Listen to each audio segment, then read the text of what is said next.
welcome to episode 6 of the PowerScore LSAT podcast. I'm Dave Kaloran in Napa Valley. This is Jon Denning down in Los Angeles. We got a fun one for you tonight, talking all about the March 2019 LSAT that's coming up here in a few weeks. But before we get into all of that, more important matters. How you doing up there, Dave? What's your drink of the evening? Talk to me. My drink of the evening is actually Jack and Coke. I'd like to think that I inspired this, and I'll give the backstory for anyone listening as to why. And my drink is simply Jack Daniel's straight. I spent part of this past weekend reading Motley Crue's somewhat gritty autobiography called The Dirt, which I think Neil Strauss helped him write. And there's just no way to get through that book and not want to drink Jack Daniel's. So here we are. And Dave, you're feeling the after effects of my reading habits. Well, I heard what you were having, and I was like, I'm not going to drink Jack Daniel's straight because I'm not crazy.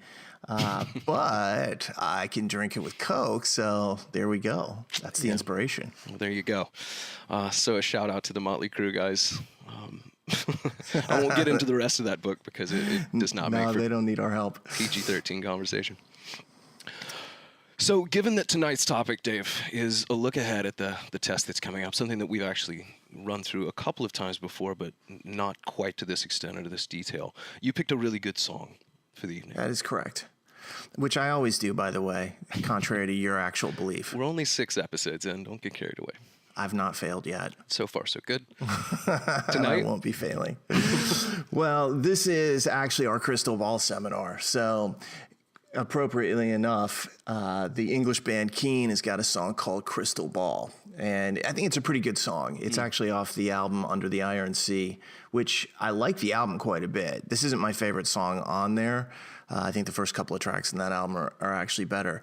But when you have a song called Crystal Ball by a pretty good band and you're doing a seminar called Crystal Ball, you have to select it. It's irresistible. So, yeah, that was the choice. It wasn't that difficult, I don't think. For any Keane fans out there, by the way, and we'll link to the video for this song, who are curious as to where they've gone.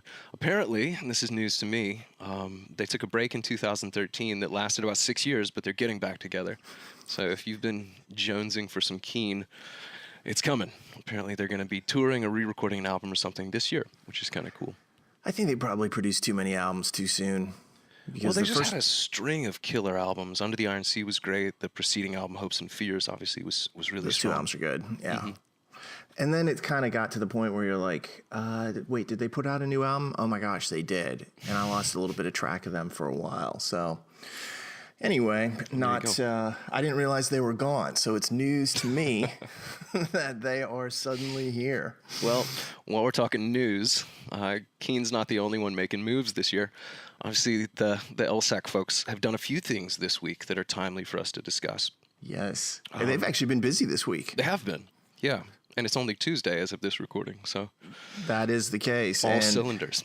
So this week in the LSAT actually covers a couple of different things. But the other day, we'll start with the press release that they put out about Khan Academy. And they were trumpeting their success with getting people to use Khan Academy. And their claim is that they are seeing an average of 40,000 users of that platform per month. Per month, yeah. What's your take on that? Well, that's obviously a resounding success in terms of user volume. What's my take on Khan itself? I have mixed feelings about it, and not from the capitalistic competitive side. I actually really respect what Khan and LSAC have done here. They've made a lot of content available to people for free, instantly accessible online, so you get this tremendous reach and scope globally.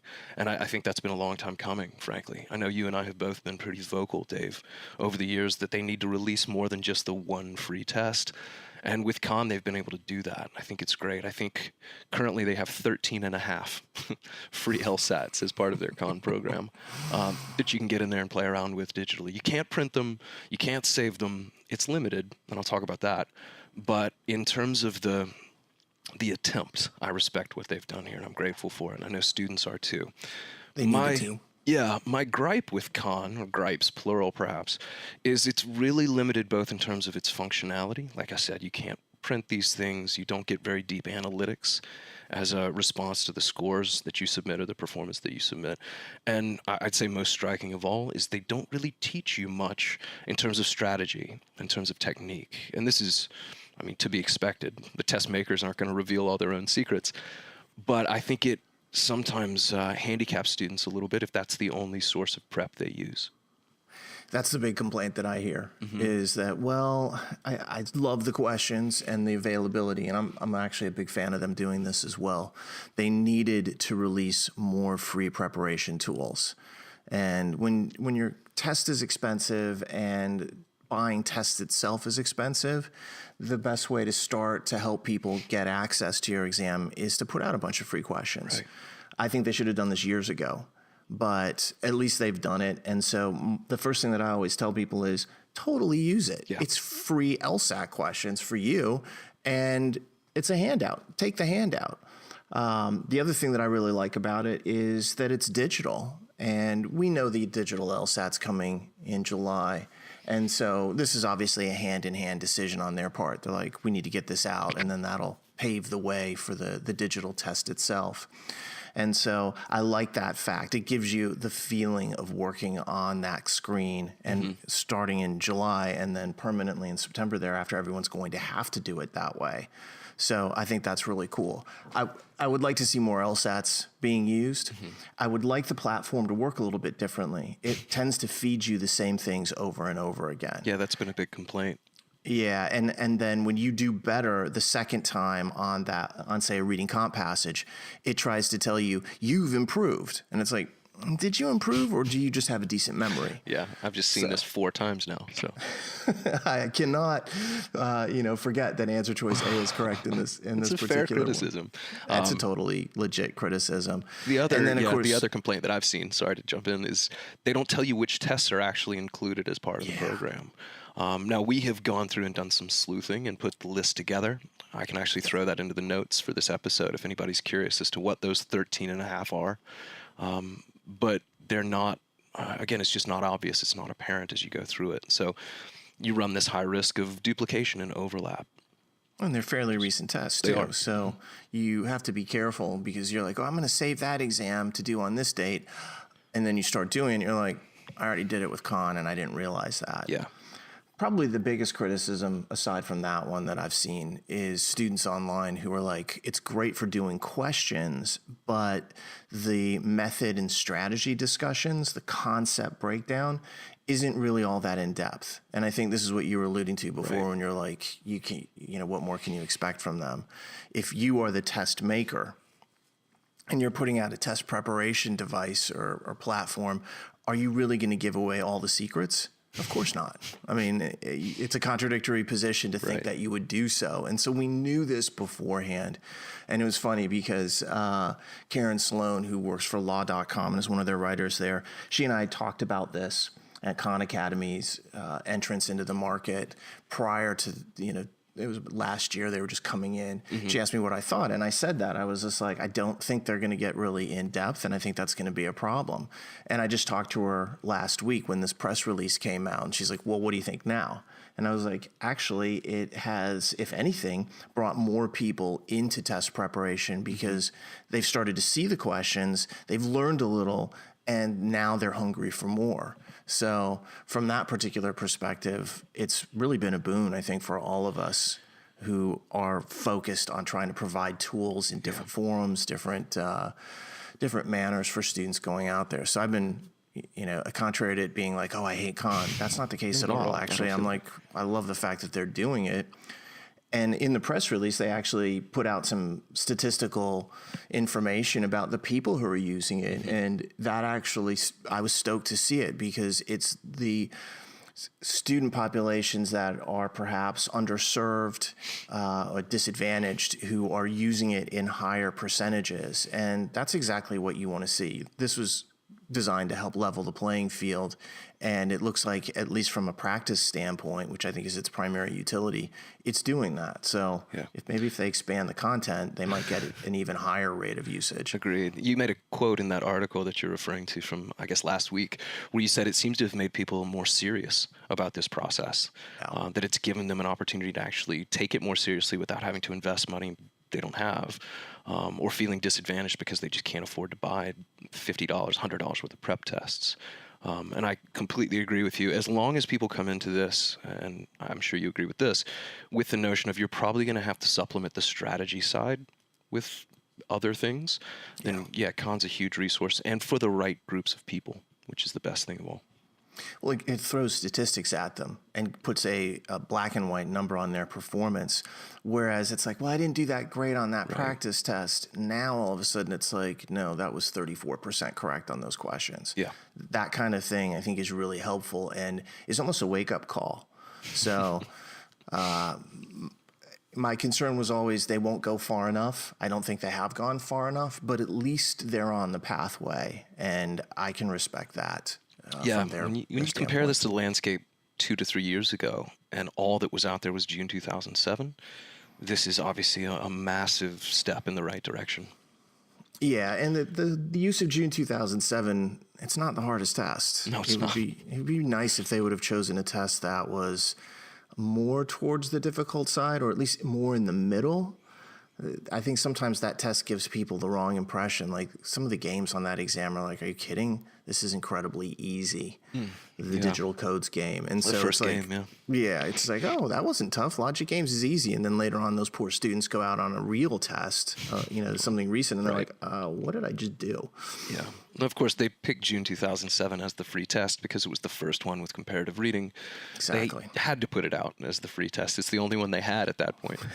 They They couldn't had keep to. using October 96, as much as I like that Miles Davis passage. That's a good test. I think they should have left that one out there too. They would have. They kind of pulled it back and retracted it. It's still out there, if you know where to look, but it's not. Wink, it's not wink. anything. Yeah, you should have to go out and seek. So I just wish they put out more tests in a straight PDF form. And interestingly enough, whereas Khan is allowed to use those tests for free, they still charge licensees to use those exams.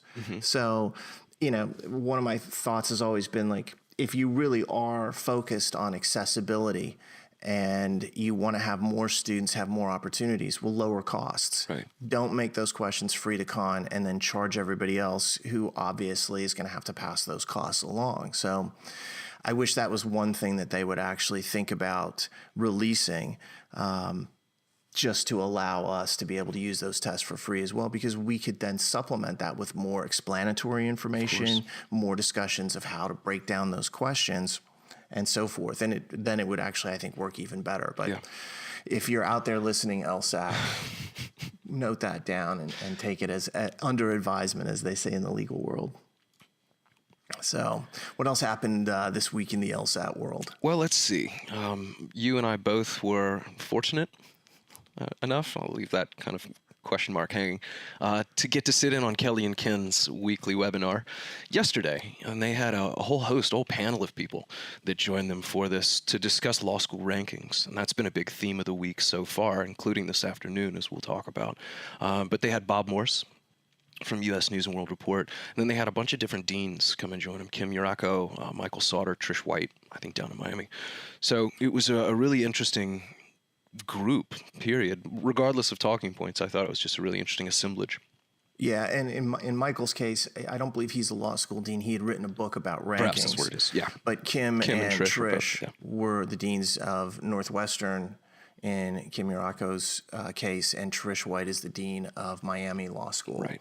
So, yeah, it's interesting that I've sat in on several of these, and the very first one was technical nightmare. They had some real difficulties. They actually had they had one speaker who I really liked. I think he was the dean of George Washington, who made some excellent points. And they've gotten the technical difficulties worked out a little bit better. I think when I sit down and kind of analyze what they're doing, I'm still a little confused as to what the focus is. Because they've talked about like financing law school, they talked about rankings, but a lot of what they talk about seems to be focused more on law school administration. And so I almost feel like they're cutting it both ways. They want to talk a little bit about students, and they also want to talk about the law schools that they serve and the administrators there, and even the legal academy, which they're trying to offer service to as well. So I feel like sometimes it's a little bit scattershot, and that takes away from it. I do appreciate the fact that they're pulling in law school deans who are able to say, this is what I think. Yeah. Nothing that was said yesterday was all that controversial. The big deal to me was that they got Bob Morse. And if you're not familiar with this, Bob Morse is the guy who heads up U.S. News and World Report rankings overall. And obviously the law school rankings they're the kingpin of all rankings in law school. So to get him in there, when really knowing how the deans feel about law school rankings, you knew he was walking into the lion's den. So I was really interested to see how he'd handle himself. And I will say that poor Bob looked like he was in pain most of the seminar. He often rubbed his face. He was just like, I got the sense he was just like, yeah, I wish this was over. Yeah. Which is kind of how I would have felt if I was in his shoes too. But they didn't give him too hard a time, considering they could have. Trish White gave him a some little grief. bit. Yeah, there was a little chippiness. She's got a very strong feeling about rankings. But yeah, that did not look like Bob's happiest Monday afternoon. That is to be sure. And he struggled, I think, at times to enunciate the position. And it was interesting to listen to the deans actually talk about this, because I thought that they had some contradictory beliefs as well, and maybe didn't completely grasp the way the rankings are actually broken down. At one point, they were like, well, do you use score bands? And I know what they're thinking. They're trying to group all law schools into tiers. And they're saying, all right, we're in this third tier of LSAT scores. But that's not how U.S. News is going to do it, because it's too soft. Right. They've got actual numbers and actual medians. They're going to use those. So if you use a score band, then they'll just be like, all right, you're the 161 to 167 score band. You're the 162 to 168 score band. It won't change a thing. Right. So, although Kelly did make the point that they encourage law schools and adcoms and things to consider applicants as part of these bands, that what was the example she used? A 158 and a 159 are really the same person.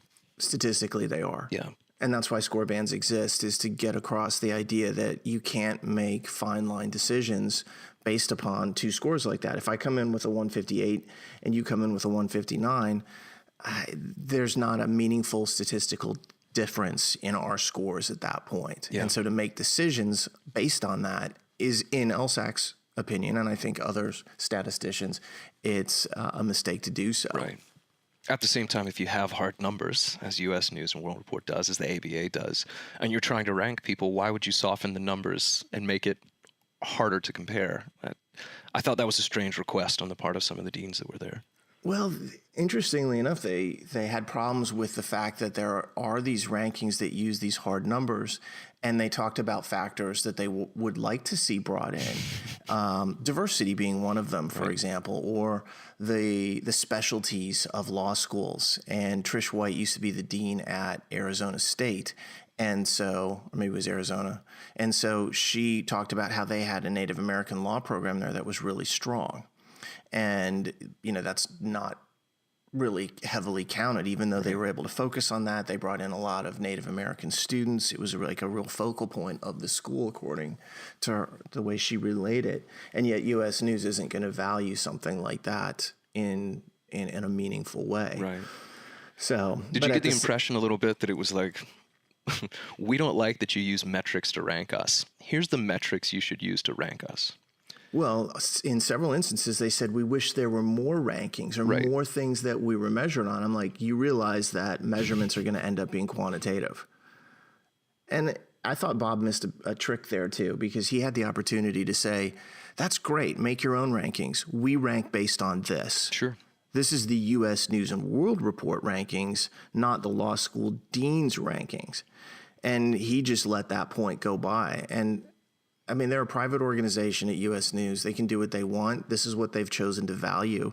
The deans seem to just kind of accept, well, you guys are the head of it all. Right. And then they got into a lengthy discussion about like the ability to rank law schools based upon like regional interests and things like that, like they do with the regular collegiate rankings, where you've got like national universities, and then you've got like more localized universities and colleges and so forth. Yeah. Look, as you and I have even talked about doing it ourselves, there's no monopoly on rankings. Nothing stops another group from coming in and creating their own. As we talked about in a previous episode on scholarship versus prestige, Above the Law has got a killer ranking system, one that I actually prefer in a lot of ways to U.S. News and World Report. So it's about outcomes, not inputs. Precisely, yeah. If these deans have such a problem with it, what's stopping them from going and finding a better system of metrics to use?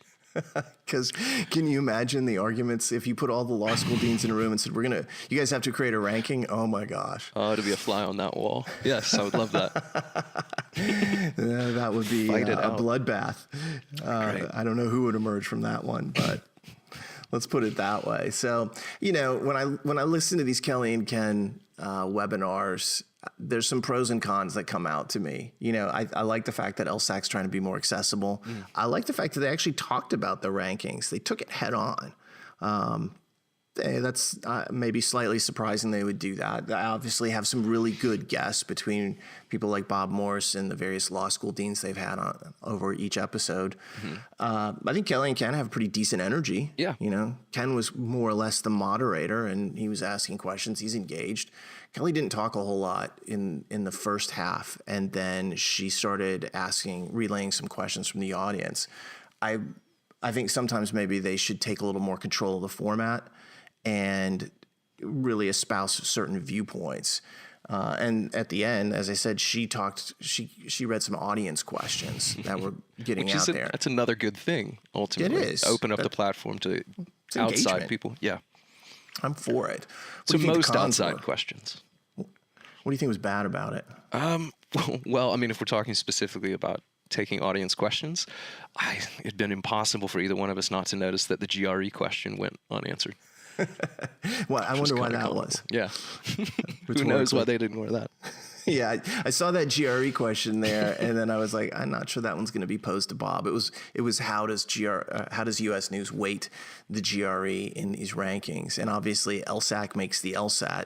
They're not huge fans of the GRE. Yes, the last thing they want to talk about. They didn't bring that up. I'm not sure there's an answer on Bob's end yet either. They've been very coy about giving an answer on this topic. I haven't been thrilled with the way they've addressed it or failed to address it. They should be a lot more transparent here, and they seem to be getting away with not being entirely clear. And I know of law school deans that have asked them directly, please explain this, and the response has been not at this time. So do you think that's just sort of a willful sense of like, we just don't want to deal with this, or do you think it's genuinely too soon for them to have the data that's necessary? I wonder if they're worried about schools gaming the use of the GRE this early in the process, and they feel that if they release that data or that information on how they're going to measure it, that it could give some schools an early advantage that they really don't deserve to have or shouldn't be getting. They could artificially inflate their own rankings based on how they treat GRE applicants in ways that they wouldn't have otherwise? Is that your thinking? And it may also be because not every school accepts the GRE. Of course. It's still a relatively small fraction. The majority don't. So I can see different reasons why they would withhold it, but at the same time, some information, some specifics would be, I think, helpful here. We'll get there, I think. Yeah. Overall, I thought it was a good seminar in terms of like getting them out to talk. I did hear the term ordinal rankings more in an hour than I probably have ever heard in my entire life. So I think I can probably do with not hearing that again. So we'll take that for what it is. But maybe my biggest suggestion to them is to focus the format a little bit more. And again, if you want to do law school discussions, that's great. Take that to the law schools and do it for a closed audience. By putting this out on Twitter, on your website, you're inviting law students and prospective law students to come in, and they're going to think more LSAT related. So I'd love to see more content focused upon like the LSAT. Bring in some of the test developers who actually, head the content creation, and they don't have to give away the store, but let them ease some concerns. It'd be nice for them to do that. So I would love to see that over the course of the next year. I'm not expecting it, but I like it. I was going to say, don't hold your breath. It would be nice to humanize this monster of a test in a lot of people's eyes.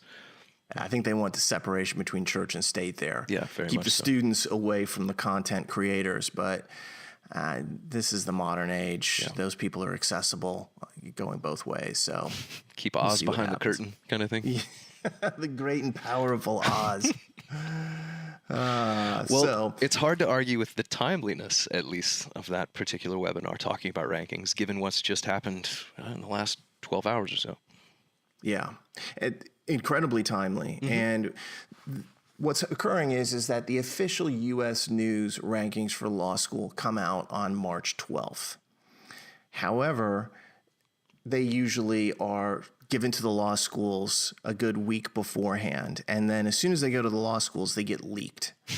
So today, interestingly enough, it started out not with the full-scale leak that we often see a week in advance, but instead with individual law schools receiving just their ranking. So if you were Yale, you were told that you were number one, but you weren't told who was 2 or 3, or I'm not even sure if they told them there was a tie or not, conceivably so. So they just gave them individual information, which it kind of seems like, all right, now they're trying to stop the leaks from occurring. Yeah. I've always been amazed that the leaks happen. And what happens is that deans of law schools get these. Some of these deans are friends with certain people in the industry, Mike Spivey being first among them, and they'll give it to Spivey, and then Spivey will be like, I got the U.S. News and World Report rankings, and then he posts them. And I mean, there's nothing stopping him from doing that. I want him to do it every single time. I love seeing it. So he didn't get those today. So he was like, wait, I can't tell you the individual schools, because if you knew that NYU was number 6 for sure, and only NYU was only told they were number 6, it would mean that the leak of that information came directly from NYU. So they couldn't do that. Yeah, it seems as though we had to kind of piece it together. Now, at this point, we do have the top 10, which is interesting, but it seems like it's been kind of cherry-picked across the board from various things. Yeah, it's interesting what they did. I wonder if they got so much grief about this that they're like, fine, we'll give you the top 10. Right. Which, if you're in the top 10, you're like, all right, those are, as it turns out, 12 schools that are happy. Ties being in play here. Say, you might want to explain that 3 people were tied at 10th. Yeah, there are 3 schools that are tied at number 10.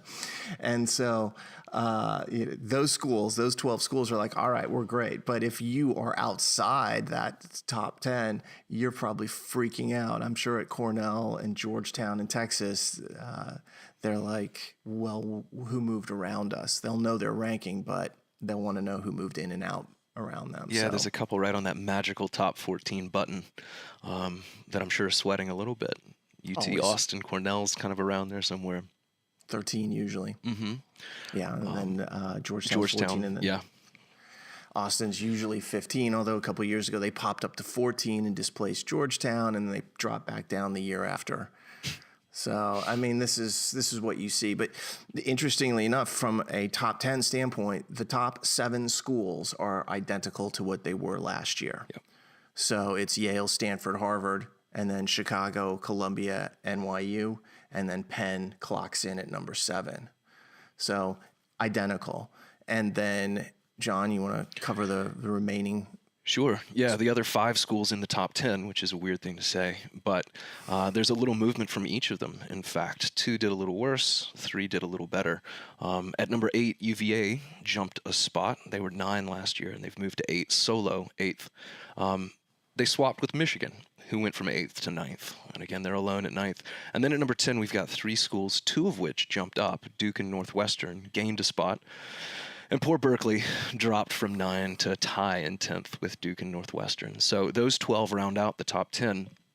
It also means that the next school on the list, whoever it turns out to be, is going to be number 13. That is correct. Yeah. I suspect it's going to end up being Cornell. I think so too. I think it's going to go Cornell, Georgetown, Austin. UT I mean, the LSAT Vegas money would have to be on that being the case, because more often than not, that's how it shakes out. Yeah. You made a noise there like you were going to take a bet with me, and I was very excited. No, just I'm not quick breath. I was like, yes. I can't, unless you're going to start arguing that maybe Georgetown has moved up or that Texas has displaced Georgetown again. I mean, Fight we those were odds. talking about this earlier. If you look at the rankings of roughly the top 20, they're remarkably consistent. They're not exact, but a school like Yale has been ranked number one for, over a decade. It just doesn't move. And you see that same kind of thing when you go to schools like Columbia and Penn and so forth. They're very consistent.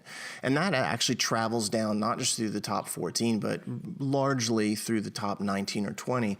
And thereafter, it becomes really jumbled. Schools move around a lot more in the 20s, the 30s, and the 40s, et cetera, than they do in just the top 20 itself. So from a betting standpoint, you would have to say it's going to remain consistent to what it was last year. Yeah. But sometimes they move up one, sometimes they move down one. That's what happens here, and you can see that in positions 8 through 10. It's all about movement. So we'll see as more of these begin to trickle out. The other thing that came out, even in advance of this top 10, were specialty rankings, which I don't know that I've seen before, where they started to rank schools not just on the whole, like Yale's number one, but they actually went into more categorical specialties.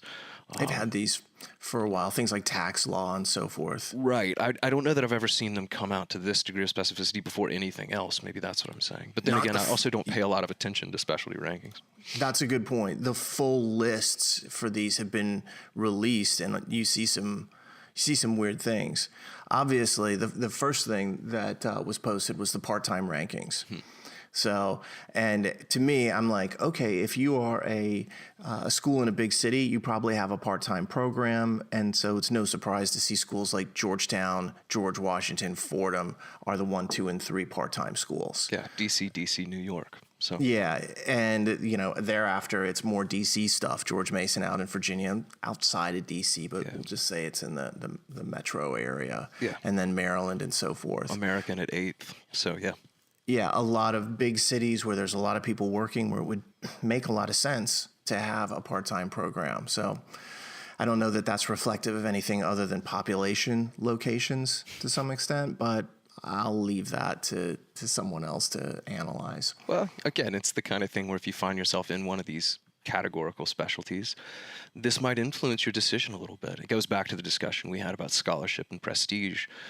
Prestige doesn't come from just the single overarching rank. At times, there are other mitigating factors that can influence it. And these might be some.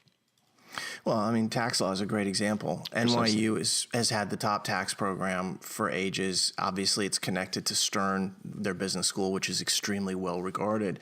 So if you are focused on tax law and you're looking at NYU, it's going to get bumped up because of that. Right. And you have a particular specialty, and you'll discover that a lot of the other specialists there, they have some connection to NYU as well. You know that they have a deep and robust program focused on that topic. Mm-hmm. So if you come in knowing, like, this is my background, this is where I'm going, that becomes very attractive. Yeah. Maybe then you're comparing NYU to Harvard, and you're thinking, yeah, if everything shakes out about the same, maybe I'm going to go to NYU because this fits the taxation interest that I have. Yeah. Or look at number 3 in tax law specialty rankings, the University of Florida. This dark horse. So if Florida was a place you had a scholarship and you want to practice tax law, then suddenly the prestige might change enough to tip the scales.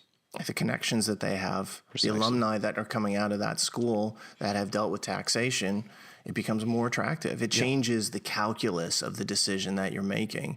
And I think that's your point, is that it's not rigid. It changes every year. And then even what you look at and how you weight those things change based upon what your personal needs are. Precisely. And interests. Yeah. I mean, according to this, Harvard doesn't make the top 10 in intellectual property law, if that's something you want to study. Stanford's up there at number 1. UC Berkeley's great. But again, it just changes, like you say, the calculus. Harvard's ranked 19th in intellectual property. Well, it's very interesting when you look at something like IP. Look at the top 4 schools. 3 of them are in the Bay Area. Right. Gee, that could be the Silicon Valley effect of all the IP stuff that's going on there. Because Stanford and Berkeley are tied for number 1, and then Santa Clara, which is right by Silicon Valley, is number 4. So, of course, it's not completely consistent with that. New Hampshire's tied for 5th. Right. And unless there's a Silicon Hampshire that I'm not, unaware of yet, there's no explanation, at least other than the school wanting to be a specialist in that. But you can dig down a little bit deeper into these rankings at times and see if perhaps given your individualized desires, there's a different way where you can start to put a metric to this, which I think is actually really cool. It can change a lot of the equations that people are trying to create and that we've talked about, the algorithm that we use. New dimensions really to consider. So it's useful to see that. And obviously, if you have a particular specialty that, a background that you're coming from or one that you want to get into, use those. I don't think it's like the be all end all of how you should order schools, but you can just add it as another layer of consideration. For sure. Yeah, I gave the example of an old student of mine who wanted to study, was it like historical architecture or some sort of thing like that as a law, historical preservation law, and she just knew then that the College of Charleston or the Charleston School of Law was going to be the right place for her to go because that town is just ancient and there's a lot of opportunity there for that specific thing, despite the fact that on paper they're not the most prestigious school around. No, for her it was a great fit. They've got a lot of historical stuff going on, and sometimes you got to go where the action is. That's right. Yeah. All right. So I think that's an interesting week. You got Khan Academy floating out there. You got a webinar about rankings. Then you actually have the rankings starting to trickle out. And we'll see. Maybe in the next 24 hours, we'll get the complete rankings. But if not, they will be available on March 12th on the U.S. news site. And I'm sure all over the internet it will be splashed who are the big winners and the big losers. But the top seven's the same. So nobody lost big up there. That's right. Speaking of big winners, let's turn to the real heart of the matter and talk a little bit about this upcoming March 2019 test. Yes. So I know you and I are LSAT both. stuff. Yes, are eager to get to stuff it. that really interests me. I know. Yeah, truly. The webinar was great, Kelly, but let's talk March. Yes. And I guess, Dave, one place we might want to begin with this discussion is to talk about why it is that we're doing this arguably again. Because for anyone who's kind of tracked us around over the past several months, we have done a crystal ball webinar, as Dave already mentioned, as the title song for tonight clearly references, where we talked about November, January, and March and our expectations for each. So this is not going to be a brand new discussion, to be sure. So fill me in. Why do you think we need to have this discussion again now? Why is this suddenly timely and relevant? Because I think it's so easy to lose sight of the fact that we actually did it back in November. That's probably the first explanation here is that I keep getting asked, well, are you going to do one for March? And I'm like, well, we kind of did already because January and March being unreleased, it's hard to make predictions about tests that, you're not going to be able to see until perhaps ever, but at the least for years. So by bringing this back up, we get the opportunity to say, hey, let's remind everybody what we're trying to do, which is to give a sense of what they will most likely test so that you can focus your preparation on the things that will matter the most and literally get the most bang for your buck. Yeah. In terms especially of how in this you're home preparing. stretch. This is all about prioritization in a lot of ways. But I like the fact that you bring up the visibility. I mean, that crystal ball webinar had a lot of attention on it, but it's been 4 months, maybe longer. It's easy to lose sight of this stuff, especially in the kind of digital age we live in. The other thing, as you mentioned, Dave, is we now have another test to consider. January doesn't get released, although we know a little bit about it, but November does. We've got copies of it, and we've gone through that thing with a fine-tooth comb, so we can talk about continued trends in ways that we couldn't when we first made these predictions a couple months ago. Yeah, and I think that actually is enough to say, let's just update it. Let's make sure that every piece of information that March test takers have is as current as possible, because that at least gives you confidence that what you're studying and where you're spending your time is the best use of that time. That's right. That's right. So what do you think? Let's talk about March in general. Okay. Obviously, we've made a fairly big splash last summer by having a pretty good sense of what the July LSAT was going to be and telling people they might want to look at circular games. And then lo and behold, there was indeed a very interesting circular game on that test. What do you think is going to be the deal with March? Any kind of similar? You put that very specific mildly. That was Splash is one way to put it. For those of you who aren't maybe LSAT history buffs, there was a test added in 2018, a fifth test, unprecedented fifth test added somewhat last minute in July. And Dave and I both comment to the effect if we don't think they've got time or desire to create a brand new LSAT. It's expensive, it's hard to do, it's really labor intensive. So our expectation last July was that they were going to dust off an old February test, an old non-disclosed test, and reuse it. And we pointed to one of the most obvious candidates, which was February 2014.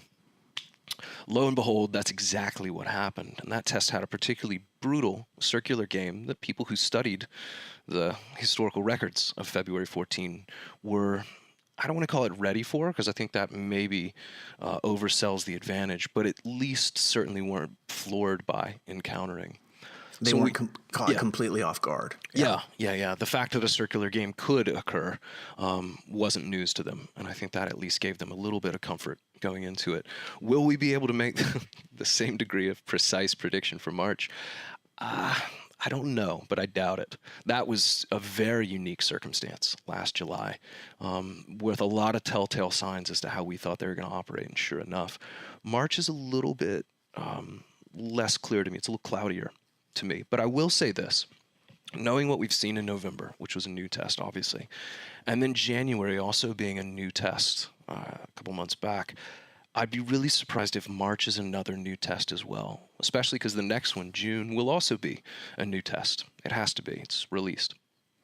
Yeah, I'd have to agree with you on that. And to kind of like recover that point, it takes special circumstances for us to be able to make predictions that are very specific.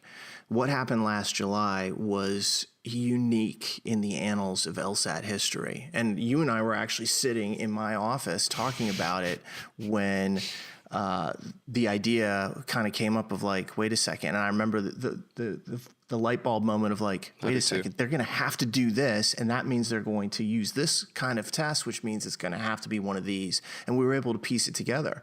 And to be honest, there should never, ever be a scenario where someone like us or some people like us are able to figure that out. It should not have happened.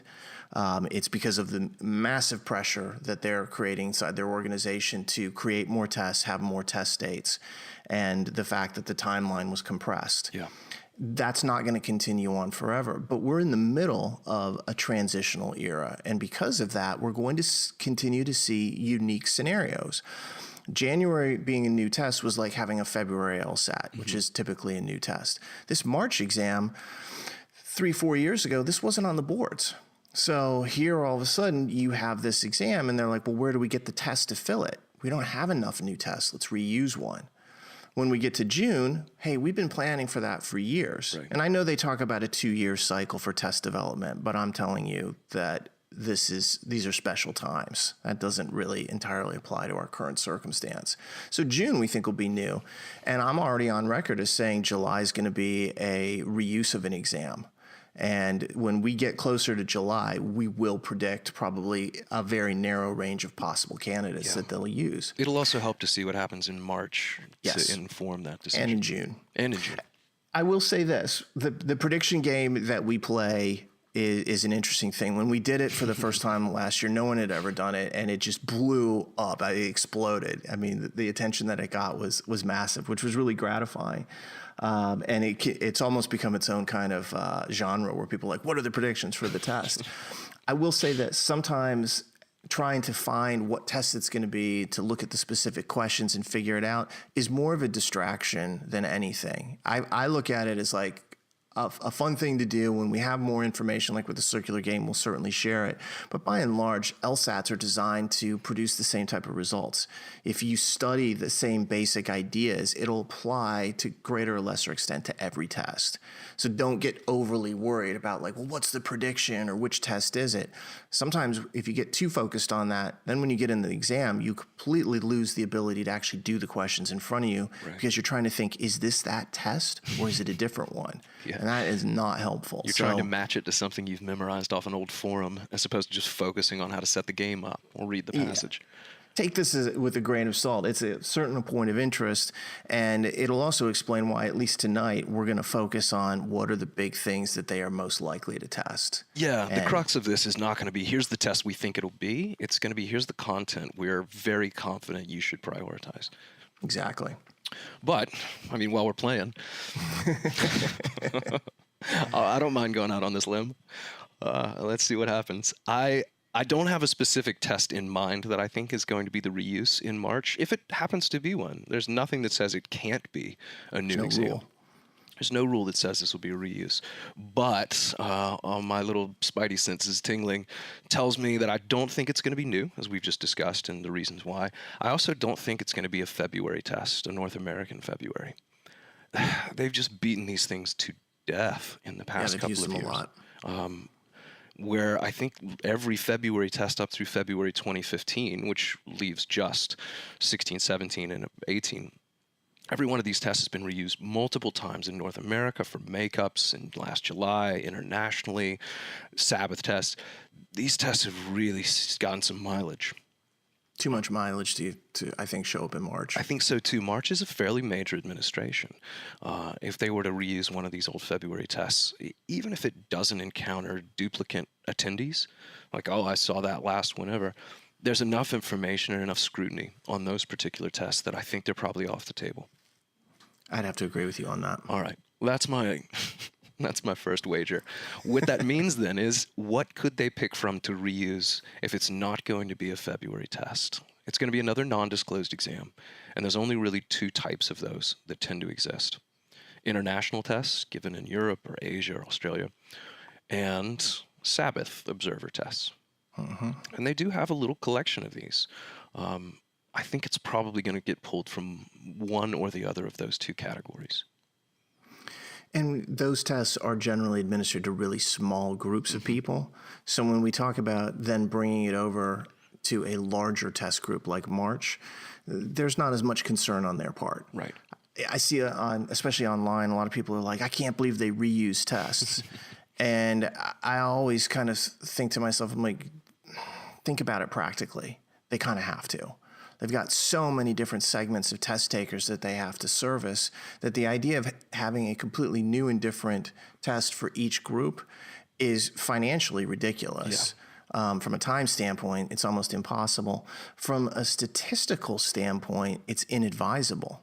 You wouldn't want to have a single LSAT that was given to, say, 1,500 people. Right. You know, I'm sure that they would say it's going to be statistically viable, but that's just not what you'd want to do. So better to use those tests over time and actually have some repetition and realize that no one's really being hurt by it. Yeah, it's also low risk, which was going to be my point. Everybody's afraid of the idea of, like, what if the people in the room have seen this test before? It's like, the odds of that happening are just vanishingly slim. In fact, in certain circumstances, they're impossible. If you register for a Sabbath test, a Sabbath observer test, which means you won't take it on a Saturday, you're not allowed to retake a test on a Saturday. That's like the rule. You're prohibited from registering for a future Saturday test, which March will be. So if you're signed up for this March test and they dust off a Sabbath, there's no one in that room who will have seen it. Although vanishingly small does not mean impossible. No, and this is probably where the international thing carries a greater risk. Somebody could have taken it in, I don't know, Europe in December 2016 and just happened to be sitting here this March. That could happen. Yeah, that does happen. And it does. I can relay the story. I'm not going to give any names out of somebody who took an LSAT, and as they sat down for it, they realized that they'd seen it 2 years before. This was a number of years ago, and being a pretty good test taker, they ended up with a 180 on that exam, on the second exam. So it was kind of like, I'm not saying it was a cakewalk. You still have to do the questions, and it's not like they had an answer key from the prior time they'd taken it because it was non-disclosed. But they saw the test again, they got a 180. And it happens. You don't hear stories like that very often. This was a long time ago, so not anything recent. Well, to run through, because I'm sure someone just listened to that and now their fists are all balled up and their blood pressure's spiking. Because I get it. It's competitive, and you don't want anybody to have an advantage that you don't get. It's a big advantage. Think of what it would take, though, for you to really capitalize on that. You'd have to remember the content. You would have to have understood it well enough or recalled it well enough to now know how to do it correctly. And again, you don't get a copy of this. You don't know how many you got right or wrong on a disclosed test. There's at each step of this, the advantage begins to shrink and shrink. It's just this Russian nesting doll situation of opportunity. And by the time you're taking a test 2 years later that you haven't seen since and don't know right from wrong, you're into that tiny little nugget of a doll in the inside. There's very, very little benefit at that point. Well, you have to be Liam Neeson and have a very particular set of skills that you've developed over years to be able to capitalize on that situation. Make you a nightmare for a test like this. Yeah, so I don't see it happening all that frequently. And once again, oftentimes when people have seen those tests before, the memories come back. Mm-hmm. But how much of that is really beneficial and how much isn't? You don't necessarily know what the right answers were. In fact, you wouldn't know for sure what the right answers were. Yeah. So it's not as if you can say to yourself, oh yeah, I remember doing this question. The right answer is B. You're still uncertain as to what the right answer is. You still have to analyze it from top to bottom. You may have some recollection of certain elements, and that would be more important in logic games than I think the other two sections. But you don't get a free pass. It's not a hall pass where you're like, on my way to 180 or 170 or whatever the number is that you're looking for. Although, if you will indulge me, another quick anecdote, one where I think people did get a really serious advantage. And you recall this, I'm sure, Dave. There was a reuse of a February test, which its initial appearance contained one of the most infamous games in the last 10 years, that computer virus game. Yeah. The experimental section on the original February had this, and then that game became real in September 2016. Yep. That was not the advantage. The advantage was there was a later test, I think in 2017, where that February, the original was reused. It was a makeup exam in 2017. Exactly. And they kept the same experimental section in with that game. All those games, I think. Exactly. And so people not only knew how to do those games, granted it didn't help them, but they knew right away, if they were smart, that section didn't count. And I talked to a lot of people after that test, and they're like, well, at least I knew what my experimental was as soon as I turned to it. Instantaneous knowledge when you start recognizing it. Can you imagine getting a 35-minute break mid-test? That's pretty great. If you've done a fair amount of studying, you run into a section like that, it's going to start echoing back to you like, well, this seems really familiar. And then it's going to dawn on you at a certain point where you're like, this is actually a section that I've seen before, which means it had to have been on a prior prep test, which means there's no way it can be scored. It's not scored. Yeah, if this was ever released publicly, it will not count right now. Yeah, and that's what everybody could see. And granted, I mean, what a more obvious example could there have been than that particular game? I mean, that thing still keeps people up. Is the right word. Yeah. All right. So anyway, what I think is probably going to happen, reuse of international or Sabbath test a few years back. I don't think they're going to pull anything out in the last 6 months, for instance. That's too recent. I hope not. But this actually invites... I trust them not to. I'm going to be honest about it. It's not hope. I don't believe they will do that. I don't think so either. That would be... They're better than that. I have a lot of respect for their test making and scheduling ability. I know they're under pressure, but I don't think they're going to be that foolish. They've had enough time to get this right. This isn't one of those like, oh God, the center got snowed out or it's smoky in Northern California and we'll take it next week instead. They've known this March test was coming for a long time. They'll have it at least well established where they're going to pull from. But David invites an interesting split in conversation, at least in my mind, because we can talk about what's occurred in November and September on these last couple of release tests. But if they're going to pull an LSAT out of 2015 or 2016, which is about when they probably would, we probably should talk a little bit about how to prioritize things then too, if that makes sense. It does make sense. Yeah, that was less for you. Thank you.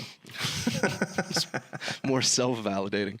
But let's run through the November test and then talk about how I think that would influence, in September too, talk about how that should influence how people begin to maneuver through these next couple of weeks. Let's do that, because that November test was, I thought, a good one. Me too. So especially if you're a fan of September before it, because, my God, talk about twins. Brother, sister? Mm-hmm. Yeah, more like double mint twins. These guys were indistinguishable. Yeah, you and your sister, for example, I don't find you very similar. So we're not talking about that. We're talking about more like the double mint kind of thing, where these two were twinned out in the sense that they looked the same. My sister is not a twin. She would have anyone know. She's younger than me, and I'm sure would be happy to announce that. She's also pregnant, fit to burst at the moment. She's having that kid in like 3 days. So that's awesome for her. We have never been easier to tell apart. No, you have not. Well, And it was never that hard. No. She's the angel of the family and you're the devil. That's one way to go about it. I think probably everyone would agree with me on that, who knows both of you. Let's start. Let's just start with reading comp, because I think this will be quick and breezy. There's not a whole lot of mystery to this. And I'll just run through what we saw. What we saw in November 2018, to update the list from the Crystal Ball webinar for anyone who watched it, is really a lot more of the same. A real emphasis on humanities passages. 2 of the 4 in November were a real humanities type of basis, literature, arts, that sort of thing. And then the typical 1 science, 1 law. And what we've seen within these, and you can elaborate on this too, Dave, if you want to chime in, because I know you pay attention to it. What we've really seen within these, 4 of the last 5 tests had that exact same breakdown. 2 humanities, a science, a law. September skewed a little bit with more science, but for the most part, this has been really common. And we get this blended effect, which we've discussed before. So the humanities passages aren't just strict literature. They often have diversity elements in them. The science isn't just a strict science like moon cratering or whatever. They often have other issues as well. Sometimes it's a science and law, mixed bag or amalgam. And this is what they've started to do, is try to blur the categorical lines that exist for passage classification, as I've seen it. Yeah, I'd have to agree with you on that. And in fact, I have very little to add to it. Okay. What I would add to it then is what this means if you're gearing up for a test here in March or even later into this year, is a real emphasis on the most recent reading comp. This can be a little less imperative for things like logical reasoning and logic games. At times, there's a lot to be gained, I think, from some of the logic games from the mid-2000s or earlier. But the passages of the past, say, 3 years, those to me become, without a doubt, the highest priority things to do, because tonally, structurally, thematically, I think they've evolved a little bit in a way that becomes meaningful. Yeah, the fluidity of the passages that you see these Good way to days say it. is notable in terms of, wanting to study it. They're combating some of like the most straightforward ways of analyzing passages, and so you have to think on your feet, figuratively, to kind of get through these things. It also brings up a point I'm sure we will harp on a little bit more as we get deeper into some more interesting stuff like logical reasoning and games, which is that, to me, I just see the September 2018 and November 2018 LSATs, the 2 most recent released, as mandatory knowledge. You have to do these tests. You have to know them backwards and forwards, cover to cover. Even if they dust off a 2015 or 2016 test here in March, which I think they probably will, these 2 most recent LSATs are the pinnacle of skill, of ability. If you can do those tests well, you are truly covered for anything that could occur. Yeah, I think that's actually the most important point. Even if the test that they give in March is somewhat different from those 2, having done those 2 will make you better prepared for any LSAT that you might see. So, and I know, especially from a logical reasoning standpoint, we both share the same feeling about how well made the sections in September and November are. I personally love those 2 tests and can't really wait to get into a classroom and just teach the various questions over and over, because they're so well made. And the words we've used in the past are like they're slippery. Not that they're sketchy, but they're shadowy in the way they've put things together. They're really testing your ability to comprehend what is being said. And the nature of the difficulty isn't up front in the same way that you see on a lot of questions from the past. There's questions that you do, and you start reading it, and you think to yourself, what am I reading? Like, this is impossible to pound my way through. There's a brick wall in terms of just the language that's being thrown at you. I didn't feel that way about these tests. I remember when I was looking at November, I was just like, boy, they have really kind of hit a level that is really high. This is so well made. I often found myself doing a question and stopping and being like, nice. You guys have crushed it here. This is tricky, but it's fair. If you know what to look for, you can certainly solve the problem, but there's always an answer that's right there that's kind of like the siren among the rocks. It's like calling out and wanting someone to erroneously pick it. So I know you share that thought. So I do. Yeah, there's a lot of great bad answers on these last couple of tests. There's a lot of well-made stimuli. Oh man, on those yeah, tests. they're beautifully constructed. Beautiful in the sense of, and here's the point that I want to emphasize, they're fair. I think a lot of people hear us talk about like, ooh, that's slippery. And they're like, oh, so they're becoming less well-defined, or they're becoming less justified in what they say is right and wrong. Not at all. No. Answers are right for the same reasons they always have been, and wrong for the same reasons. But they're just better disguised if you're not completely in tune with what you're supposed to be doing. If you lose sight of process, if you lose sight of precision, if you start to run on intuition and instinct, these tests, the latest two in particular, will eat you alive. And I don't say that to intimidate or scare anyone. I say it to emphasize the point. You really need to understand these last two tests. You got to have a controlled performance on these. You can't like lose your head and just start racing through them, because there's too many small pieces that you will miss the importance of. Yeah. And when that happens, you find yourself missing segments of questions where you're like, you come back to it later, like, how did I miss 4 in a row? They also have started to move the difficulty around a little bit. I can't remember. I think it's the second LR section on November. It's like question 2 or 3. And I was like, this is a pretty high difficulty question to see this early. And I think that's part of the natural evolution that this test goes through. Once they've established a certain pattern, it's in their interest to start breaking that pattern. Otherwise, everybody's like, the first 10 questions are easy. I will go annihilate those and then have extra time for the last 15. So if you start throwing stuff in a little bit earlier that's a little harder or a lot harder, you can kind of stymie that preference that students have. And whenever you do that, you knock them out of the rhythm.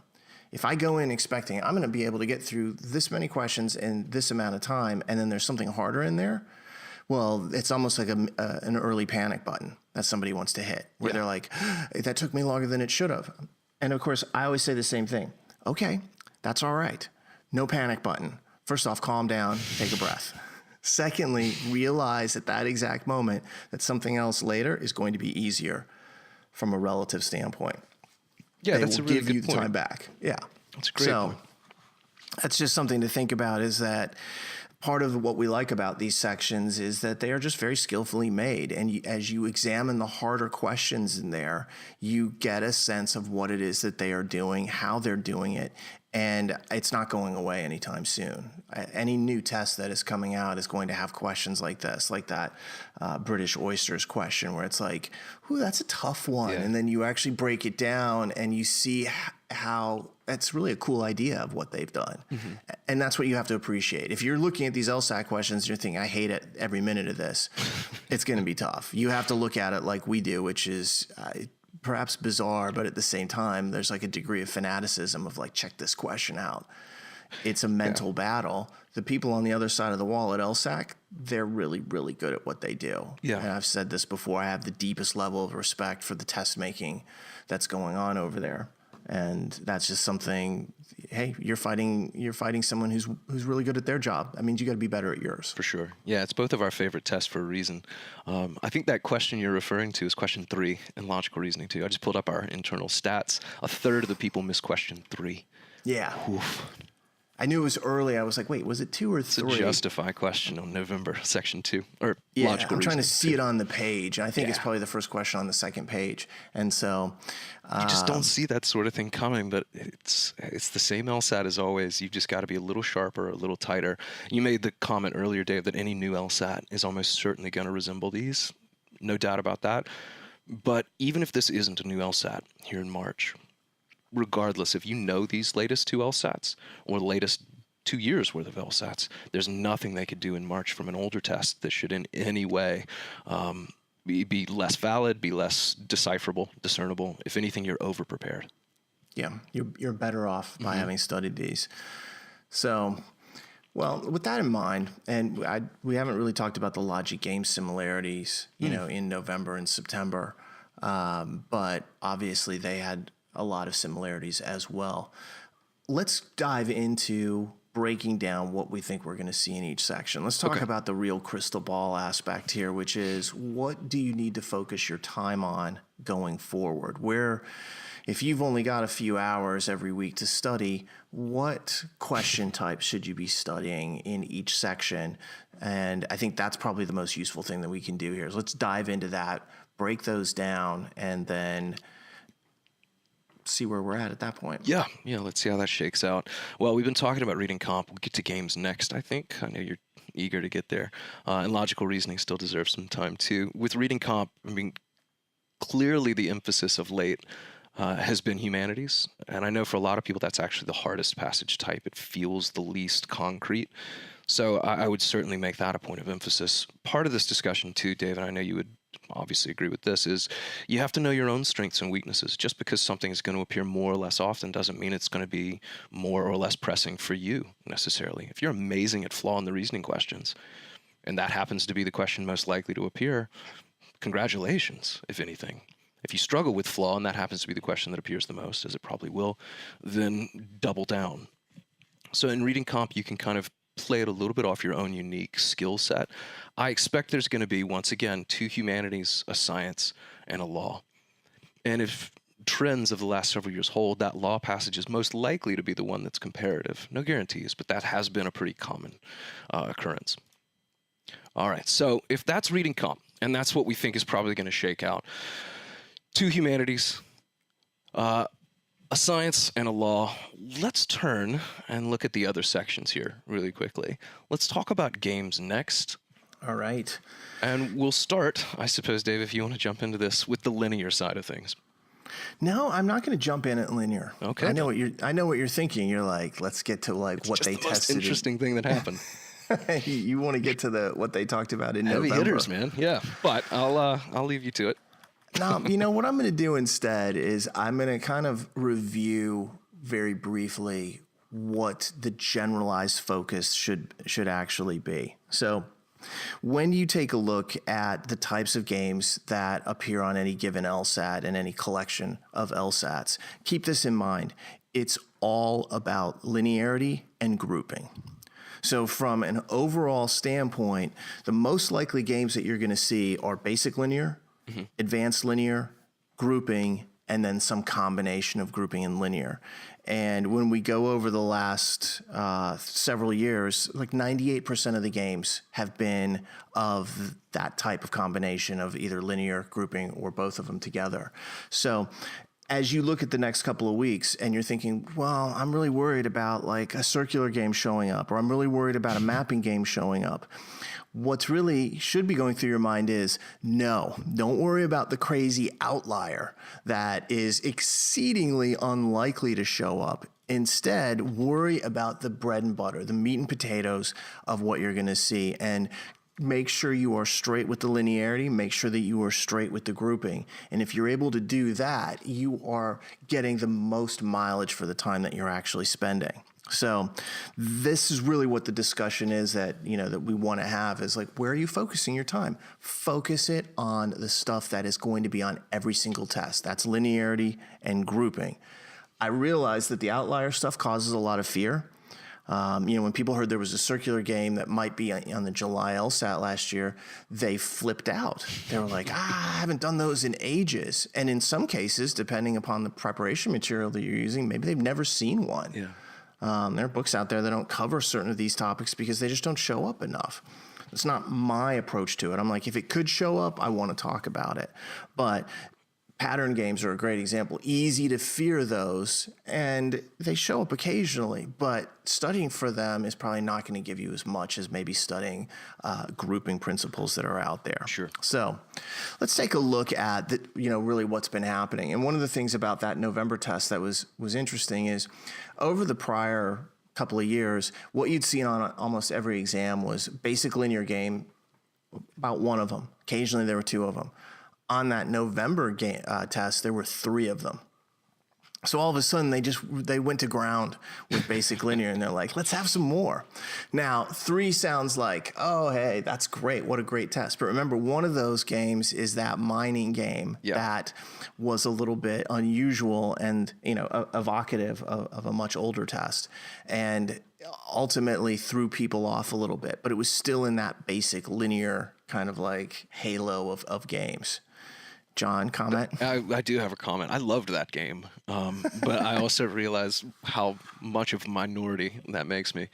That was game number 3, about the 9 different mining sites or whatever, spaced over 9 months. It's amazing what a game like that does to people. I'm sure you heard this too, Dave. I can't tell you how many people after the test came to me and they're like, I forgot how the months go. I forgot the order of the months of the year. I skipped a month. They did skip a month, and I think I remember somebody saying, I forgot where October went. Right. Oh my God, August. September. I knew I was missing a month. That's pressure. And you look at the first question, which has most of the months listed in it, and suddenly your excuses dwindle. But it's amazing what any kind of like oddity or uniqueness on this test can do in the heat of the moment and the pressure. And again, that's a big theme of what we've seen on these latest tests.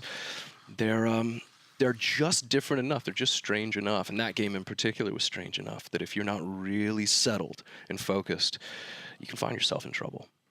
True, but that was also near repeat. Maybe that's too close, but so similar. It's close to the game about the stone and the mulch loads and everything. So it's kind of like if you'd studied history and you'd really known the games, you would have thought, there's enough similarity here that it gives me a place to start. I'm not saying that it solves it for you, but as it turned out in that game, there were four in the most recent November game. There was 4 solutions. 4 solutions. In other words, and by solutions, we don't just mean templates. We don't mean ways to approach it.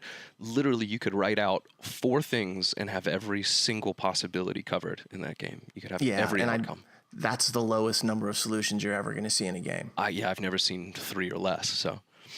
That would be an easy game if it was 3. Well, this should have been an easy game at 4, and yet, I think universally people felt this was the toughest thing.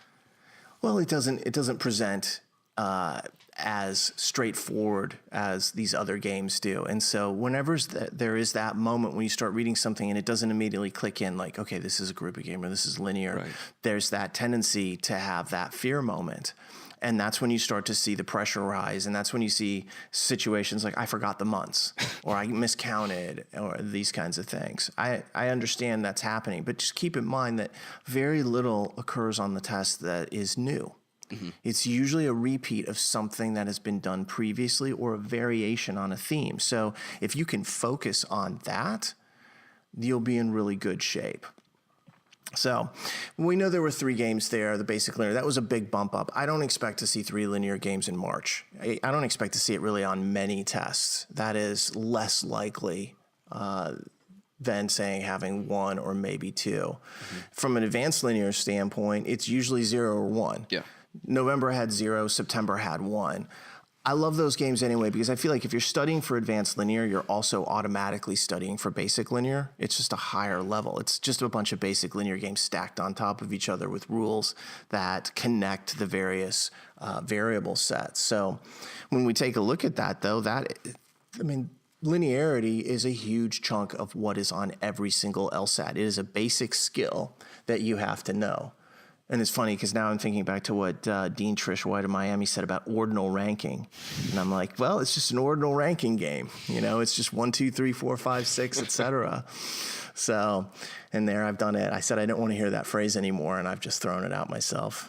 I can't help myself. But again, they're hiding this stuff better than I've ever seen. The first game in November, for instance, was just 6 spots in a row. But the fact that they break them into 2 days, 1, 2, and 3 p.m. on each day, that's a really easy way for them to take 6 consecutive things and make it feel like it's not just 1 through 6. It was. If you took a moment to, again, just calmly assess it, you'd catch that. But for a lot of people, that game suddenly turned into stacks and groups, and it was very confusing. Well, they are misdirecting you. That's right. They get you to focus on something that's non-essential to solving the game, but that you feel is going to have a big impact. And then you start interpreting the rules differently. You're thinking, well, is it a grouping thing? I got to watch out for that. But when you start realizing, all right, there's an exact number of variables and an exact number of spaces, look at the underlying structure of what you're seeing. How is it actually being set up? Oh, I see. They're timing it out, and then they're timing it out again. Oh, they all line up. Yeah. And all of a sudden, it's like they made it look different. But we can do this with anything. You can build a building and put more glass on it. You can change the color of it. You can change the material of it. But underneath, it's still a 5-story building. Right. And so that's kind of the way you have to think about this is like, what are the big power pieces that you're working with? Now, obviously, linearity, I think most people feel a little bit more comfortable with just because there is that ordering aspect to it. From a grouping standpoint, though, you find this on every exam. And the last couple tests, the June, September, and November exams, have dropped down in terms of their grouping. They've gone from 3 games in June to 2 in September, and then really just 1 in November. And that drop, I think, is just random. I don't think this is indicative of like, hey, we're about to have a test with no grouping. This is another fundamental skill that they expect you to know. You have to know it. Some of the hardest games on this test are grouping games. And so you can't walk in and think, I'm just going to roll the dice here. I don't think I'll see any grouping. I won't prepare for it. No, you're going to see that. And, we'll post the various graphs that kind of show this as well, so that you have a chance to be like, well, what has been the pattern? With games, it moves around, but there's always linearity and grouping of some sort that you're dealing with. There weren't any grouping or linear games on the last couple of exams, but the 2 prior exams to that, there were. So I think that's actually one of a game that they should exploit a little bit more, because I love how it tests combination both sides. Games? Yeah, me too. I love the idea of, select the group and then order them up, because it's just naturally time consuming. And from a test maker standpoint, that's the kind of thing that they want to have occur, is they want you to work more. And if that's what they're looking to do, there are a whole host of students who don't know how to handle this idea. They may even be able to handle each one individually, but they don't necessarily focus on the key elements of a combination game. So in any event, it's a long way of saying focus on linearity, focus on grouping, don't worry about outliers. The one other thing that I often think about that is worthwhile to consider is something we just touched on, which is the idea of numerical distributions and templates/solutions. So almost every test has got 1 or 2 games that features these ideas. And when we take a look at it over the last 36 LSATs, or 36 games, which is 9 different LSATs, 16 of those 36 games featured either a numerical distribution or the use of templates, or both. Yeah. So think about that. That's almost 45% of the games that you're going through that feature this particular idea. So if you were looking at it and you're like, I'm lost, as in that mining game, consider maybe I should just start drawing out solutions that might get me somewhere. In that game, it would have been immensely powerful to have made that decision, even if you didn't make it with some kind of prescient ability to say, oh, there's only going to be a few solutions, right, and instead did it out of desperation and was like, I'm going to make a bunch of hypotheticals. Still would have paid off for you. Yeah, prescience is nice, but sometimes just making any kind of forward progress takes you a lot farther than you might realize. That's exactly right. So just keep that in mind. Those 4 ideas, linearity, grouping, distributions, and templates, are really where your time should be spent. Worry less about the stuff that you're not going to see a whole lot of. Obviously, things like pattern and mapping and circularity. Even when it comes to question types, focus more on making sure that you really understand things like list questions and local questions and the global questions. You're going to probably see a rule substitution question, but if you're really struggling in games, don't spend all your time trying to figure those out. Those are sometimes really hard and sometimes really easy depending upon context. So focus on what you can control and what you know is going to actually be out there on every single exam. Yeah, for reference, there was a single rule substitution question in November. 1 of the 23. That was your great consequence for that question type. But if you don't know templates, or if you don't know grouping or linearity in particular for that test, you're doomed before the section even gets going. So yeah, it's an easy way to prioritize. We have a discussion next week about study plans for the final couple weeks. We can talk a little more about when these outlier elements might make more sense to explore. Yeah, and since we're talking about that just briefly, and we'll likely mention it again, it goes beyond study plans. I mean, the next week's topic is really how to prepare for the last 2 weeks. Right. Before the exam. So hopefully we'll get into some scenarios. We'll talk about some different outcomes, where to focus your time, and maximize the value of the time that you have remaining. If this scenario describes you, here's how to behave in these final 2 weeks. The beauty of that discussion is it's not even March-centric necessarily. I mean, that's the most relevant test to it, but that's going to hold through June, through July, through whenever. Here's how you finish strong, basically. Exactly. Which I think is a cool conversation anyway. Let's talk LR and wrap this up in terms of what's been going on. What's been going on in LR has been also remarkably predictable all the way back since before we began to talk about the November test. With that webinar, Crystal Ball, we talked about the heavy hitters, the big four of logical reasoning question types. Three in particular that have been pretty constant, and then one, the final of the four, that tends to go up and down and vary a bit. But strength and questions definitely make that cut. These saw a bit of a dip all the way back in June of 2017, but ever since then they've been really steady. 9, 9, 9, and 8, respectively, for the four most recent tests, 8 being the November. Strengthen's been a huge element. It's probably a good decision on their part. Yeah, I think so. It's a central skill, I think, when it comes to this, dealing with argumentation, dealing with extra information, etc. And it's a question type that I think most people find on the harder side. Mm-hmm. You know, a weekend question, a lot of people like those. It's not to say there can't be really difficult ones, but in general, people are like, yes, let me attack this and destroy it. Whereas the strengthen idea, you often find it's like it doesn't feel as definite and precise as some of the weekend stuff, even though it's really the same idea in reverse. Yeah. Or as intuitive, I think, for a lot of people. Our natural instinct in most cases when we hear somebody trying to convince us of something is to fight back, to want to disagree. Yeah. You're naturally skeptical, and then somebody's like, here, help out this argument. That's right. Be a good person. Yeah. Harder to do that. Climb aboard for good reasons. That's tougher to do. But Strengthen's going to feature, and one of the particular subsets of Strengthen that we've seen an awful lot of lately are Strengthen principle questions. This has been their favorite place to try to marry the abstract to the specific in this principle idea. They do it in other types as well. Must, parallel, justify. All of these have principle opportunities, but Strengthen in particular has been the place they've seemed to really emphasize it. Well, you take something that already is difficult and then you broaden it out. Abstract it, yeah. What are you doing? You're increasing difficulty and making it harder and harder. It's not a surprise to see these questions be high. It's a surprise when they drop down to only 3 or 4. Yeah, and that was a singular instance of the last 3 or 4 years, but that June 17 test was a Strengthen desert. But ever since then, it's been really steady and high. You call it a desert, but for many people it was an oasis. That's right. They didn't have to deal with the difficulty. I'm not sure what exactly they replaced it with back then, but Strengthen definitely took a vacation. Here's one that hasn't taken a vacation. It's just been a heavy hitter nonstop, and that's flaw. Flaw in the reasoning questions are, for most tests, the most common or the second most common question type. And again, Dave, you said this for Strengthen. This makes complete sense to me. Flaw is a beautiful question type on a test like this for them to continually to hammer you with, because it really tests your ability to parse an argument and to see vulnerabilities, to see weaknesses, and then describe them often in abstract terms. And it's hard for me to overstate this, but method and flaw are really two of the most important question types that are out there. And because method tends to be very dry and descriptive of the reasoning that happened, I'd say flaw is the more important. Mm-hmm. The majority of arguments on the LSAT have flaws in them, so you're constantly dealing with errors and problems.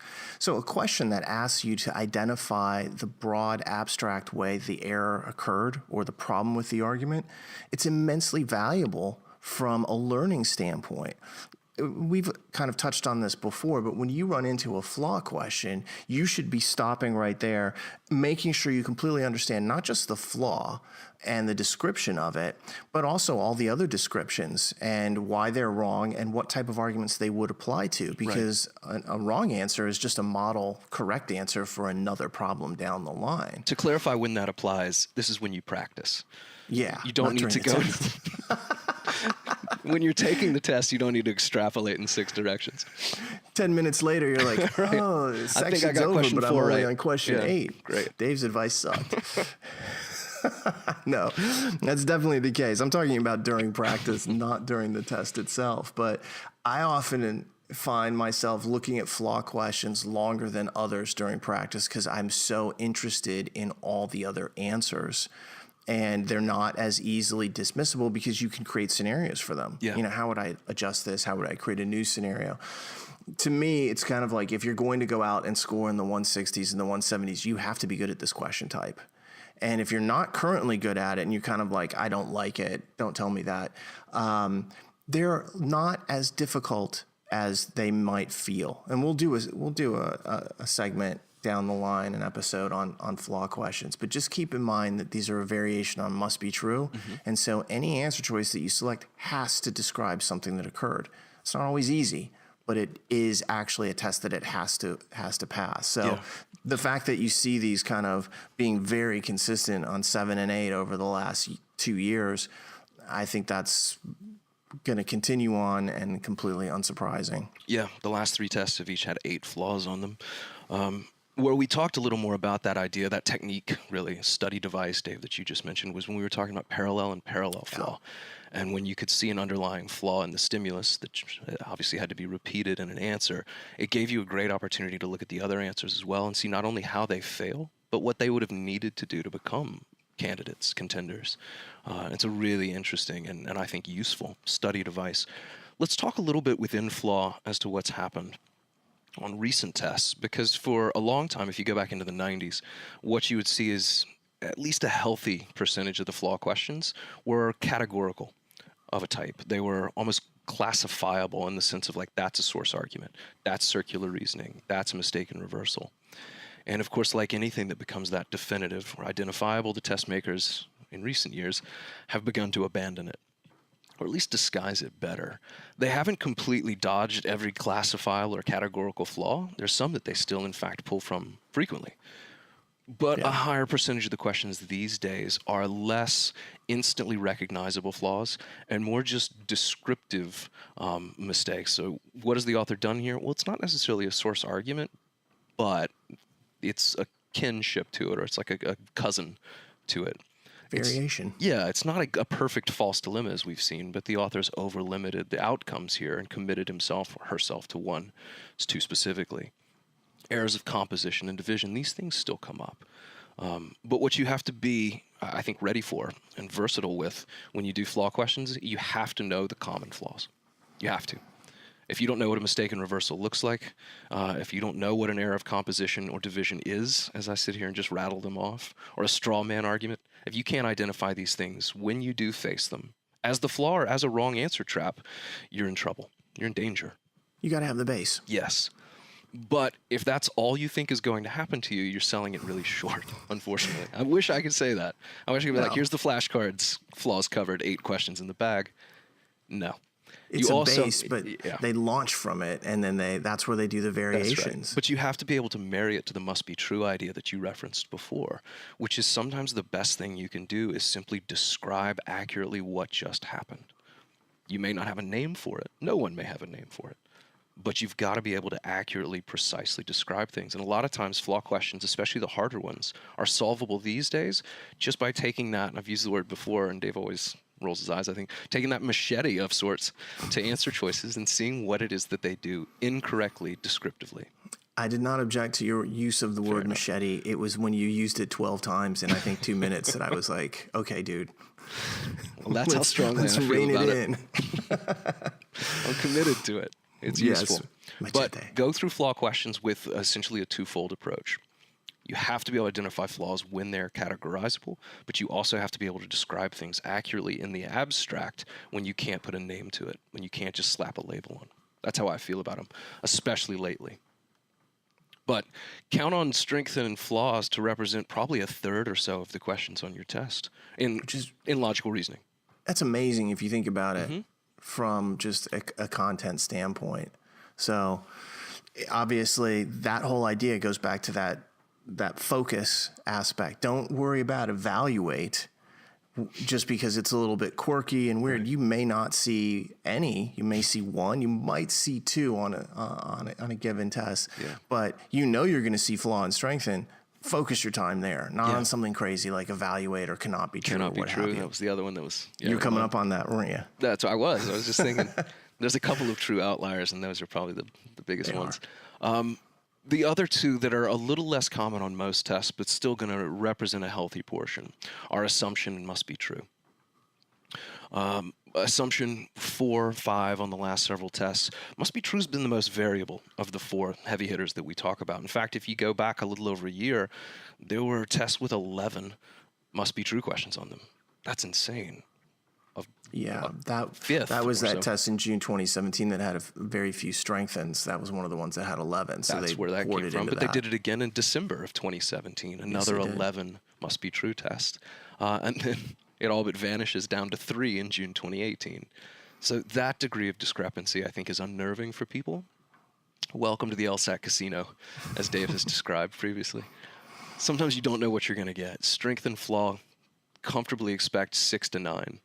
Assumption, 4 or 5, somewhere in there is probably likely, maybe 6. Must be trues all over the place, but I'd say anything from 4 to 8 is probably a pretty reasonable expectation. It's the most likely. Yeah. And then, of course, because of the way we categorize questions related to how they actually operate, it's not as if just because you only saw 4 or 5 must be true questions that the concept that underlies that would disappear. The first family idea is in so many different types of questions that it's something that you're going to run into for sure. Yeah, I mean, it could be 22 of your reading comp questions, for instance. And probably is. Yeah, I was a conservative, yes, in fact. And the fact that must be true and assumption questions in many ways function so similarly, I won't do it, but you could almost make a case to group these together and say they represent a third huge category. This idea of once we have this stimulus information, can we really limit ourselves based on it and choose an answer that comes directly from it or that fits within it? That's really all assumption and must be true is doing. That's exactly right. So there you go. Those 4 question types collectively very likely to represent somewhere in the neighborhood of half your logical reasoning, which is, again, incredible to think about. You look at this section with all of its disparity, all of its variance, and half of it's just these 4 things, which are all interrelated. Yeah, but we just took LR and LG and reduced it to just it's a handful of concepts. There may be a lot of questions within each, and there might be a lot of variation, but that's a handful of concepts to be able to focus on. Yeah. And that's really the essence of why we're talking about this and talking about predicting this test, because we want to say this is what you're going to see. Spend your time here. It's narrow, it's predictable. This is where you live for the next couple of weeks. Exactly. Well, that, I think, covers pretty much the scope of what we typically talk about with these topics. We sometimes throw in a discussion of the scale. And, last time I talked about the scale in the November one, everybody came out and said, Dave says it's going to be minus 11. and it won't be this. And what I had tried to put on the front of that was, I'm not saying what the scale will be. I cannot predict the scale beforehand. I'm good at this. I'm not that good. So, You're not psychic. Not yet. Nobody's giving me that power. The conversation that we had back in November was about like what's most likely that, for given times of the year. And so, recent tests, something like minus 10, minus 11 are more likely than the outliers like minus 8, minus 9, or minus 13, or minus 14. Right. So just on a statistical basis, you typically get more tests in the middle of the scaling possibilities. And we're talking about the number of questions that you can miss for a 170. So if I were to say minus 11 as the scale, that means you could miss 11 questions and still get a 170. So I'm not predicting that. We'll see. It's probably in the middle because that's just what the statistics tell us, but it really could be anything. If the test is really, really hard, they may open up the scaling to minus 13 or minus 14. And if it's really tight or a rather difficult a rather easy test, they may tighten up the scale to minus 8 or minus 9. So we don't know what's going to happen beforehand. We can predict content and have a really good idea of what it is that we're actually going to see. Very difficult to predict the scale. It would be the true essence of throwing darts. You can't know. It's predicated on the actual content, the actual experience. It's hard to talk about an experience before you have it. True. You can anticipate it, but you can't know it. That's right. But we will be able to have a pretty informed and, from our history, I would say, pretty accurate discussion of the scale post-test. Oh, yeah. Yeah, which is always fun. Usually we have a preliminary estimate within 30 to 40 minutes after students start coming out. And within 24 hours, we have a pretty solid idea. And we've talked about this before. We're usually on the nose with the scale prediction or off by 1. And it's not life-changing. For some students, I think they get into the idea of like, oh my gosh, minus 10 versus minus 11 is going to make a big difference. It can certainly make a difference when you're at 170 and these kinds of things. Sure. But it is, again, just a reflection of overall difficulty And every LSAT is supposed to balance out. So if you have a harder LSAT, you get a tighter scale. The next person might get an easier LSAT, and all of a sudden their scale is different. So yeah, the good news for January and March is I'm 100% certain we're right about both in terms of scale. Yeah, because no one can prove me wrong. They can't prove you wrong, but we talked about that. We also think I felt comfortable with the prediction that I actually liked our January call. It's easy to feel confident when there is no possible evidence to disprove you. Exactly. All right. Well, any final comments, Jon? No. Again, to me, this is part one of a two-part discussion when it comes to those taking this test in March. We've got this one, which covers what is likely to occur, and then next week, when we have another discussion, we'll talk much more specifically about game plans for how to maximize the value of the final days. All right. I'm looking forward to that. We'll get a little bit more specific about it, too. So anyway, thanks so much for listening tonight. We really appreciate it. And if you get a chance, subscribe to this podcast on iTunes, Spotify, or YouTube, or all three of them, and give us a rating. Obviously, 5 stars is preferred. 4 stars, we won't talk to you. And if you have any questions for us, we're going to be doing a mailbags episode sometime in the next few weeks. Send those questions to us at lsatpodcast@powerscore.com or even lsat@powerscore.com. Thanks so much. We really appreciate it.